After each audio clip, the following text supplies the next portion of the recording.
Students, आज हम amine बनाने की विधियां पढ़ेंगे और पहली विधि है नाइट्रो यौगिक का अपचयन करके। तो हम नाइट्रो यौगिक की सहायता से एमीन बना सकते हैं। नाइट्रो मतलब NO2 ग्रुप से और एमीन मतलब NH2 ग्रुप। तो नाइट्रो ग्रुप को हम NH2 ग्रुप में बदल सकते हैं किसके द्वारा? अपचयित करके, रिड्यूसिंग एजेंट की सहायता से। तो हम यहाँ पर एक कोई नाइट्रो यौगिक ले लेते हैं। ये लिया मैंने CH3NO2, ये नाइट्रो यौगिक है और इस नाइट्रो यौगिक का हम क्या कर दें? अपचयन कर दें। ठीक है, अपचयन कर दें तो ये क्या बन जाती है? एमीन बन जाती है। तो CH3 और ये NO2 ग्रुप किसमें बदल गया? NH2 में। तो ये नाइट्रो यौगिक से क्या बन गई? हमारी एमीन बन गई। लेकिन ये अपचयन होता किसके द्वारा है? तो ये अपचयन होता है हमारा निकेल या पैलेडियम या प्लेटिनियम की उपस्थिति में हाइड्रोजन गैस को प्रभावित करते हैं। किसको प्रभावित करते हैं? हाइड्रोजन गैस को। हाइड्रोजनेशन होता है। क्या होता है? हाइड्रोजनेशन। तो निकेल, पैलेडियम या प्लेटिनियम की उपस्थिति में जब हम हाइड्रोजन गैस को प्रभावित करते हैं, किस पर? नाइट्रो यौगिक पर, तो एमीन प्राप्त होती है। फिर से सुन लीजिए, निकेल, पैलेडियम, प्लेटिनियम की उपस्थिति में जब हम हाइड्रोजन गैस को नाइट्रो यौगिक में प्रवाहित करते हैं तो एमीन प्राप्त होती है। मतलब नाइट्रो यौगिक का इस अपचायक के द्वारा अपचयन हो जाता है और एमीन बनती है। तो या तो हम ये ले सकते हैं और या हम चाहें तो यहाँ पर दूसरा अपचायक भी ले सकते हैं और वो अपचायक है हमारा SN, टिन और HCl की उपस्थिति में। तो टिन और HCl भी नाइट्रो यौगिक को एमीन में अपचयित कर सकते हैं। या एक और होता है Fe और HCl। तो आयरन और HCl की उपस्थिति में भी, ये मतलब आयरन और HCl भी नाइट्रो यौगिक को एमीन में अपचयित कर सकते हैं। तो ये तीन रीजेंट हैं, तीन अभिकर्मक हैं। इन तीनों अभिकर्मक की सहायता से हम नाइट्रो यौगिक को एमीन में बदल सकते हैं। लेकिन तीनों नहीं लेना है, एक को ही लेना है। तो इन तीन अभिकर्मक की सहायता से नाइट्रो यौगिक का अपचयन एमीन में हो जाता है। अब यहाँ पर हमने ये एलिफेटिक नाइट्रो यौगिक लिया था। अब मान लो हमको ये ले लें aromatic amine, aromatic nitro compound, तो NO2 ले लिया। और यहाँ भी हमने क्या किया? इनमें से कोई भी एक अभिकर्मक ले लें। या तो हम ले लें निकेल, पैलेडियम और प्लेटिनियम की उपस्थिति में क्या प्रभावित कर दें? Hydrogen gas. और हाँ, यहाँ पर हमें साथ में विलायक लेना पड़ता है। कौन सा विलायक? C2H5OH, ethyl alcohol. तो पहला या तो हम ये ले लें और इथाइल अल्कोहल ले लें, या दूसरा हम क्या ले लें? टिन और HCl, या तीसरा हम क्या ले सकते हैं? आयरन और HCl। इन तीनों में से हम कुछ भी एक ले लें तो नाइट्रो यौगिक का क्या हो जाता है? अपचयन हो जाता है। किसमें? एमीन में। और ये नाइट्रो ग्रुप एमीन में बदल जाता है। तो NO2 की जगह क्या लग गया? NH2। ठीक है, तो नाइट्रो यौगिक का अपचयन होता है तो एमीन बनती है। और किसके द्वारा अपचयन होता है? या तो इस अभिकर्मक के द्वारा, या इस अभिकर्मक के द्वारा, या इस अभिकर्मक के द्वारा। अब हम पढ़ते हैं दूसरी विधि। दूसरी विधि है अभी देखो, नाइट्रो यौगिक का अपचयन किया। अब हम कर रहे हैं नाइट्राइलों का अपचयन। तो नाइट्राइल मतलब CN। तो यदि हम कोई क्या ले लें? नाइट्राइल का अपचयन। तो यहां हमने ये देखिए कोई नाइट्राइल यौगिक ले लिया और नाइट्राइल यौगिक का हमें अपचयन करना है। तो यहां भी हम अपचायक क्या यूज कर सकते हैं? या तो हम लिथियम एल्युमिनियम हाइड्राइड यूज कर लें, ठीक है, या दूसरा, या हम क्या करें? वही कि निकेल, पैलेडियम या प्लेटिनियम की उपस्थिति में क्या प्रभावित कर दें? Hydrogen gas. और साथ में क्या ले लें? प्लस में C2H5OH। तो नाइट्रो यौगिक का अपचयन ये वाला अभिकर्मक कर सकता है और ये अभिकर्मक नाइट्राइल यौगिक का भी अपचयन कर सकता है और एमीन में बदल सकता है। तो नाइट्राइल यौगिक का अपचयन करना है तो या तो हम लिथियम एल्युमिनियम हाइड्राइड से कर दें या उत्प्रेरकी हाइड्रोजनन करा दें। उत्प्रेरकी, ये उत्प्रेरक हैं, इसको हम बोलते हैं उत्प्रेरकी हाइड्रोजिनेशन। तो क्या होगा? ये नाइट्राइल ग्रुप किसमें बदल जाएगा? एमीन में बदल जाएगा। और क्या बन जाएगी हमारी? ये कार्बन रहेगा ये, तो CH2 और NH2। एक बात हम और बता दें कि अपचयन का मतलब होता है हाइड्रोजन को जोड़ना। अपचयन का मतलब क्या होता है? हाइड्रोजन को जोड़ना। तो शॉर्ट ट्रिक में याद करो कि इन पाई दो बॉन्ड को हम तोड़ दें और 2 हाइड्रोजन इधर जोड़ दें और 2 हाइड्रोजन इधर जोड़ दें। ये किया हमने, कुछ नहीं किया।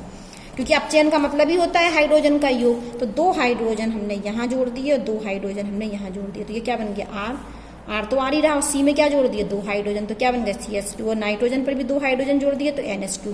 तो जब नाइट्राइल यौगिक का हम अपचयन करते हैं तो एमीन बनती है, और याद करने के लिए याद रखना कि ये अपचयन में हाइड्रोजन जुड़ता है, तो ये बंध हम तोड़ दें और यहाँ पर 2 हाइड्रोजन जोड़ दें और यहाँ पर 2 हाइड्रोजन जोड़ दें। और नाइट्राइल का अपचयन किसके द्वारा होता है, या तो लिथियम एल्युमिनियम हाइड्राइड के द्वारा हो सकता है, या निकेल पैलेडियम प्लेटिनियम की उपस्थिति में हम हाइड्रोजन गैस को प्रभावित कर दें और सॉल्वेंट क्या लें, इथाइल एल्कोहल C2H5OH। अब हम पढ़ रहे हैं तीसरा किसका अपचयन, एमाइडों का अपचयन। तीसरा हम पढ़ रहे हैं एमाइड का अपचयन। तो हम यहाँ पर एक एमाइड ले लेते हैं, ये देखिए ये हमने एक एमाइड ले ली, और यहाँ पर हम क्या कर सकते हैं कि एमाइड को अपचयित कर सकते हैं किसमें, एमीन में। ये देखिए एमीन बन गया, किसके द्वारा, लिथियम एल्युमिनियम हाइड्राइड के द्वारा, और यहाँ जल लेना पड़ता है, ठीक है, यहाँ प्लस में क्या लेते हैं हम, जल। तो लिथियम एल्युमिनियम हाइड्राइड के द्वारा हम एमाइड को एमीन में अपचयित कर सकते हैं। तो लिथियम एल्युमिनियम हाइड्राइड क्या है, एक बहुत अच्छा अपचायक है, तो ये एमाइड का भी अपचयन कर देता है एमीन में, नाइट्राइल का भी अपचयन कर देता है एमीन में, ठीक है। ये क्योंकि ये क्या होता है, लिथियम एल्युमिनियम हाइड्राइड बहुत अच्छा अपचायक है, तो नाइट्राइल को भी कर देता है एमीन में अपचयित और एमाइडों को भी एमीन में अपचयित कर देता है। एक ही अभिकर्मक है ये, यहाँ भी और यहाँ भी। तो लिथियम एल्युमिनियम हाइड्राइड नाइट्राइल का भी अपचयन एमीन में कर देता है, और लिथियम एल्युमिनियम हाइड्राइड एमाइडों का भी अपचयन एमीन में कर सकता है। ये क्या बन गई हमारी एमीन, ये क्या बन गई हमारी एमीनो, ये क्या था हमारा नाइट्राइल, और ये क्या थी हमारी एमाइड। अब हम पढ़ेंगे एल्केल हैलाइडों के अमोनियो अपघटन से, और ये बहुत इंपॉर्टेंट विधि है। एल्केल हैलाइड लेना है हमें, क्या लेना है, एल्केल हैलाइड। एल्केल हैलाइड का मतलब समझे, हेलो एल्केन, ठीक है, इसको हम लिख सकते हैं, ये हेलो एल्केन की बात हो रही है। हेलो एल्केन आप क्या कर चुके हैं, पढ़ चुके हैं। तो हेलो एल्केन का अमोनियो अपघटन। अब हम पढ़ने वाले हैं एल्केल हैलाइड मतलब हेलो एल्केन का अमोनियो अपघटन। तो आप समझिए इसको थोड़ा डिटेल में पढ़ा रहे हैं। सबसे पहले हमने एक एल्केल हैलाइड ले ली, ये क्या ले ली हमने, एल्केल हैलाइड, और इस अमोनियो अपघटन कराना है, मतलब अमोनिया से अभिक्रिया। तो हमने यहाँ पर एक ले लिया अमोनिया, क्या ले लिया, अमोनिया। होगा क्या, अमोनिया के पास होते हैं 2 लोन पेयर, अमोनिया के पास क्या होते हैं, 2 लोन पेयर।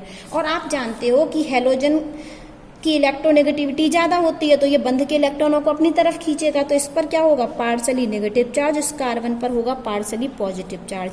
तो इस कार्बन पर है पार्शली पॉजिटिव चार्ज, तो ये वाले जो नाइट्रोजन के पास लोन पेयर हैं, ये लोन पेयर अपने इस कार्बन को दे देगा, और क्या बन जाएगा, देखिए जैसे ही देगा तो नाइट्रोजन पर क्या आ जाएगा, प्लस चार्ज। तो ये नाइट्रोजन किससे आके जुड़ गया, R से, तो यहाँ पर हमने लिखा R, और क्या हुआ, ये क्या हुआ, ये निकल गया।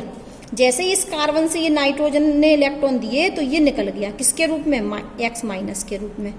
ये किसके रूप में निकल गया, X माइनस के रूप में। तो यहाँ पर R जाके किससे जुड़ गया, नाइट्रोजन से, और नाइट्रोजन पर जैसे ही R जुड़ा, नाइट्रोजन ने अपने लोन पेयर R को दिए, तो नाइट्रोजन पर तो आ गया प्लस चार्ज, और नाइट्रोजन के पास क्या थे, 3 हाइड्रोजन, तो 2 तो हमने यहाँ लिख दिए, 1 हमने यहाँ लिख दिए, और जो X माइनस के रूप में निकला था, जो हेलोजन के रूप में, हैलाइड आयन के रूप में, और नाइट्रोजन पर है प्लस चार्ज, तो वो नाइट्रोजन से जाके अपना जुड़ जाएगा, और इस पर क्या रहेगा, माइनस चार्ज। तो ये हमारा बनता है साल्ट, ये क्या बनता है, अमोनियम साल्ट। ये बन गया हमारा अमोनियम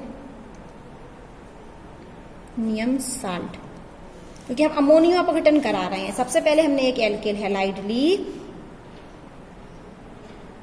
और इस एल्केल हैलाइड की अभिक्रिया हमने अमोनिया से कराई, तो नाइट्रोजन ने अपने लोन पेयर R को इस कार्बन को दे दिया, तो इस कार्बन से आके कौन जुड़ गया, नाइट्रोजन, और जैसे इसने इलेक्ट्रॉन दिया तो इस नाइट्रोजन पर आ गया पॉजिटिव चार्ज, और नाइट्रोजन पर जुड़े थे 3 हाइड्रोजन, तो हमने समझने के लिए 2 इधर लिख दिए, 1 इधर लिख दिए, और ये X माइनस के रूप में निकला, और नाइट्रोजन पर है प्लस चार्ज, तो ये हैलाइड आयन नाइट्रोजन से जाके जुड़ गया। अब क्या हुआ कि यहाँ पर अब हमने क्या किया, NaOH लिया, क्या लिया, थोड़ा सा छाल ले लिया, क्या ले लिया, NaOH। और आप जानते हो कि क्षार पे Na पर प्लस और OH पर माइनस चार्ज होता है। अब क्या होगा कि ये जो Na है ये इससे क्रिया कर लेगा। तो सबसे पहले यहाँ से देखिए, ये वाला जो हाइड्रोजन है ये बंध के इलेक्ट्रॉनों को शिफ्ट कर देगा और H+ के रूप में निकलेगा, क्योंकि अम्लीय हाइड्रोजन है ये H+ के रूप में निकलेगा। और H+ के रूप में निकल के किससे जुड़ जाएगा? OH से। सबसे पहले यही हुआ कि ये H+ के रूप में निकला, किसके साथ जुड़ गया? OH के साथ। तो क्या बना लिया इसने? वाटर का अणु। और जैसे ही इसने, क्योंकि इस नाइट्रोजन पर क्या है बेटा? पॉजिटिव चार्ज है, और नाइट्रोजन पर पॉजिटिव चार्ज है, तो नाइट्रोजन पॉजिटिव चार्ज को हटाना चाह रहा है, क्योंकि नाइट्रोजन क्या होता है? इलेक्ट्रोनेगेटिव एलिमेंट होता है। जैसे ऑक्सीजन होता है ना इलेक्ट्रोनेगेटिव एलिमेंट, तो वो यदि ऑक्सीजन पर प्लस चार्ज आ जाएगा तो वो बंध कहीं ना कहीं से तोड़ता है। तो वैसे ही यहाँ पर भी नाइट्रोजन पर प्लस चार्ज आ गया तो इसको इलेक्ट्रॉन की है जरूरत, तो इसने इस हाइड्रोजन से बंध तोड़ लिए, दोनों इलेक्ट्रॉन ले लिए और इसको H+ के रूप में निकाल दिया। तो इस H+ को किसने ले लिया? OH ने। और क्या बना लिया? H2O बना लिया। अब ये बंध के इलेक्ट्रॉन इसको मिल गए, तो ये बंध के इलेक्ट्रॉन इसको मिल गए, तो ये जो Na+ होगा ये किससे क्रिया कर लेगा? X- से। तो यहाँ से क्या निकल जाएगा? NaX। और अब ये नाइट्रोजन पर क्या हुआ? ये बंध के इलेक्ट्रॉन आ गए, तो नाइट्रोजन का प्लस चार्ज क्या हो गया? खत्म। तो यहाँ से हमें क्या मिल जाएगा? R और NH2। देखो ये H निकल गया, OH से क्रिया कर ली, H2O बन गया। ये हैलाइड आयन भी निकल गया, Na से क्रिया कर लिया, NaX बना लिया। तो हमें सिर्फ क्या बचा? RNH2, और पॉजिटिव चार्ज भी हट गया। तो ये हमारी क्या बन गई? 1 डिग्री एमीन। लेकिन ये अभिक्रिया यहाँ रुकती नहीं है। क्या होगा? अब ये जो 1 डिग्री एमीन हमारी बन गई है, ये 1 डिग्री एमीन में अभी जो हमने ये एक्सेज में लिया है, ये क्या लिया है हमने? एल्केल हैलाइड एक्सेज में लिया है अधिक मात्रा में। तो यहाँ पर एल्केल हैलाइड का एक अणु और आएगा। एल्केल हैलाइड का क्या होगा? एक अणु और आएगा। और क्या होगा फिर? आप जानते हैं इस पर पार्सली नेगेटिव चार्ज और इस पर पार्सली, देखो इसको लोन पेयर अपने वापस मिल गए, ठीक है। तो यहाँ पर लोन पेयर भी लगा दें, और इस पर पॉजिटिव चार्ज। तो अब देखो जैसे यहाँ पर नाइट्रोजन ने अपने लोन पेयर R को दे दिए थे ना, R पर पॉजिटिव चार्ज था कार्बन पर, तो उसी प्रकार से इस कार्बन पर फिर से पॉजिटिव चार्ज है। तो ये लोन पेयर नाइट्रोजन क्या करेगा? फिर से अपने लोन पेयर किसको दे देगा? इस कार्बन को दे देगा, और ये वाले बंध के इलेक्ट्रॉन X लेके बाहर निकल जाएगा। तो क्या बनने वाला है? देखिए यहाँ पर ये हमारा R था, और R से क्या जोड़ा था? NH2, और इस नाइट्रोजन पर एक R आके और जुड़ गया, तो ये हमने लिखा NH2 लिखना है। तो हमने H2 को एक फिर से एक H ऐसे लिख दिया, यहाँ लिख दिया था 3 H को एक नीचे, क्योंकि मैं बाद में निकालना है। और एक R आके और जुड़ गया, ये वाला R भी। नाइट्रोजन पर पहले से एक R था, और नाइट्रोजन ने लोन पेयर देके इस R को भी जोड़ दिया, तो हमने नाइट्रोजन से इस R को ऊपर जोड़ दिया। और देख लीजिए ये R का R है, ये N है, N का N है, ये H2 थे, H2 हमने ऐसे लिख दिया, और इस N पर कौन जुड़ गया? ये वाला R ऊपर जुड़ गया। और इसके बाहर इस पर कौन सा चार्ज आ गया? जैसे इसने लोन पेयर दिए पॉजिटिव चार्ज, और बाहर क्या रहेगा? X-, ठीक है। अब क्या हुआ कि ये एक इंटरमीडिएट कंपाउंड बन गया। ये क्या बन गया? हमारा एक मध्यवर्ती कंपाउंड बन गया, मध्यवर्ती यौगिक बन गया। अब फिर से क्या होगा? NaOH आएगा, क्योंकि हम यहाँ पर क्षार की उपस्थिति में करते हैं इसको। तो फिर से क्या आया हमारा? NaOH। तो आप जानते हो NaOH में Na पर प्लस और OH पर माइनस, तो फिर से Na पर क्या आ गया? Positive charge. और Na जो नाइट्रोजन होता है वो इलेक्ट्रोनेगेटिव एलिमेंट होता है, तो प्लस चार्ज हटाएगा वो अपना, तो कहीं ना कहीं से बंध तोड़ेगा, तो वो इस हाइड्रोजन से बंध तोड़ लेगा। और जैसे ही बंध तोड़ेगा तो ये H+ के रूप में निकलेगा, तो कौन इसको मिल जाएगा? OH-, तो क्या निकल जाएगा? H2O। और ये Na क्या कर लेगा? इस हैलाइड आयन से क्रिया कर लेगा, और क्या निकल जाएगा हमारा? NaX। और बचेगा क्या? देखिए ये बचा नाइट्रोजन, और नाइट्रोजन से ये दो क्या जुड़े हैं हमारे? R ग्रुप, एक R यहाँ, एक R यहाँ। और ये वाला हाइड्रोजन क्या हुआ? निकल गया। अब ये हाइड्रोजन लेकिन जुड़ा है नाइट्रोजन से, प्लस चार्ज घट गया, तो ये हमारी क्या बन गई? अब 2 डिग्री एमीन। ये हमारी क्या बन गई? 2 डिग्री एमीन। अब 1 डिग्री एमीन भी बनी थी। देखो जब हमने एल्केल हैलाइड का अमोनियो अपघटन किया तो 1 डिग्री एमीन भी बनी। ये मेजर रूप में तो यही बन जाती है, लेकिन ये यहाँ पर अभिक्रिया रुकती नहीं है। एल्केल हैलाइड का एक और अणु आएगा तो फिर से मध्यवर्ती कंपाउंड बनेगा, फिर से NaOH आएगा, क्योंकि दोनों चीज हमने क्या लेके रखी है? ये भी एक्सेज में लेके रखी है। तो फिर से NaOH आया और उसने क्या किया? यहाँ से नाइट्रोजन पर पॉजिटिव चार्ज था, उसने एक हाइड्रोजन को बाहर निकाल दिया, तो H2O और NaX निकल गया। अब ये 2 डिग्री एमीन बन गई, लेकिन अभी भी अभिक्रिया क्या होगी? रुकेगी नहीं। अब फिर से कौन आएगा? फिर से RX आएगा। फिर से कौन आएगा? RX। और इसके पास अभी भी लोन पेयर है, इस नाइट्रोजन के पास क्या है? अभी भी लोन पेयर। जो लोन पेयर फिर से किसको दे देगा? इस R को दे देगा, और इस नाइट्रोजन पर कौन आके जुड़ जाएगा? R, ये फिर से निकलेगा। और संग में हमने यहाँ पर NaOH भी ले लिया, तो फिर से क्या होगा? अब ये वाला हाइड्रोजन ये यहाँ से बंध तोड़ लेगा, हम यहाँ बंध बना दे रहे हैं, हम साथ में कर दे रहे हैं, अभी 2-2 स्टेप में कर रहे थे, एक स्टेप में कर दे रहे हैं कि RX आया तो नाइट्रोजन ने अपने लोन पेयर कार्बन को दे दिए और ये X- के रूप में बाहर निकल गया, क्योंकि हेलोजन अच्छा लीविंग ग्रुप होता है। और फिर तुरंत क्यों ना आया NaOH, तो NaOH जैसे ही आया तो जैसे ही R इसको जुड़ गया, मान लो R इस पर जुड़ गया तो इस पर क्या आ गया, पॉजिटिव चार्ज, तो ये क्या करेगा, ये वाला बंध अपना तोड़ेगा, बंध तोड़ेगा तो ये H+ निकलेगा जो OH के साथ, और ये जो X- निकला था वो Na के साथ चला जाएगा। तो फाइनली यहाँ बन क्या जाएगा, ये देखिए N पर 2 R तो पहले से ही थे, 2 R तो पहले से ही थे, और यहाँ से इसने लोन पेयर दे के एक R को और जोड़ लिया, तो हम नीचे क्या कर दें, एक R को और जोड़ दें, और ये हाइड्रोजन इस पर जैसे इसने R को जोड़ा था तो इस नाइट्रोजन पर क्या आया, वैसे पॉजिटिव चार्ज आया ना, तो जैसे ही पॉजिटिव चार्ज आया तो इसने इस हाइड्रोजन से बंध तोड़ लिया और ले लिया, तो यहाँ पर हमने पूरा साथ में कर दिया, तो ये हमारी क्या बन गई है, यह प्लस नहीं लिख रहा है यहाँ पर, ये क्या बन गई हमारी 3 डिग्री एमीन। तो अब यहाँ इंपॉर्टेंट क्वेश्चन ये है कि जब हम एल्केल हैलाइड का अमोनियो अपघटन करते हैं तो हमें 1 डिग्री, 2 डिग्री और 3 डिग्री एमीन का मिश्रण मिलता है, एक एमीन नहीं मिलती है, क्या मिलती है, मिश्रण मिलता है। जब हम एल्केल हैलाइड का अमोनियो अपघटन करते हैं तो 1 डिग्री एमीन भी मिलेगी हमें, 2 डिग्री एमीन भी मिलेगी, 3 डिग्री एमीन भी मिलेगी। हम जिस बीकर में बना रहे हैं हम तुरंत 1 डिग्री एमीन को बाहर ना करें तो दूसरा एल्केल हैलाइड काड़ू आकर उसको मध्यवर्ती कंपाउंड बना लेगा और फिर NaOH आकर 2 डिग्री एमीन में बदल देगा, और फिर 2 डिग्री एमीन के साथ फिर एक एल्केल हैलाइड और NaOH आएगा जो उसको 3 डिग्री एमीन में बदल देगा। तो किताब में यहाँ लिखा है कि देखो ये बन रहा है, ये हमारा 1 डिग्री एमीन है, फिर एक RX आया तो 2 डिग्री एमीन बन गया, फिर एक RX आया तो 3 डिग्री एमीन बन गया, और अभी एक और यदि RX आ गया, मान लो यहाँ पर एक और RX आ गया तो ये क्या बन गया, चतुस्र अमोनियम साल्ट बन गया, ये क्या बन जाएगा, तुरंत अमोनियम साल्ट। मान लो यहाँ पर हम और अभी एक और RX आ जाए, एक और RX आ जाए तो ये क्या बन जाएगा N,